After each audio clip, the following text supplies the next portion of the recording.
नमस्कार, मी कपिल मोरेश्वर पाटील, भिवंडी लोकसभेचा उमेदवार। काल निवडणुकीच्या दरम्यान एका बूथवर थोडासा एका समाजाच्या लोकांनी गोंधळ घातल्यामुळे मी तिथं पोहोचलो आणि तिथली परिस्थिती बघितल्यानंतर 1000-1500 लोक बूथमध्ये घुसण्याचा प्रयत्न करत होते आणि एका अधिकाऱ्याबरोबर वादविवाद सुरू झाला असताना नाभिक समाजाच्या भावना दुखावतील अशा प्रकारचं एक वक्तव्य माझ्या तोंडून निघालं।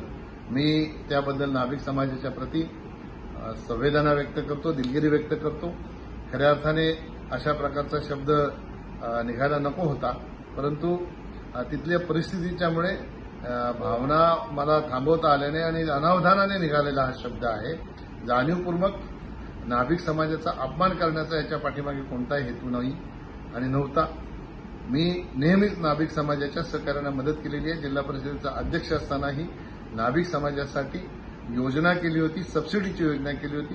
नाभिक समाजाला मी माझ्या परिवारातलाच एक हिस्सा मानतो, तरीही आपल्या समाजाच्या भावना दुखावल्यात, म्हणून मी पुन्हा एकदा आपल्याप्रती दिलगिरी व्यक्त करतो।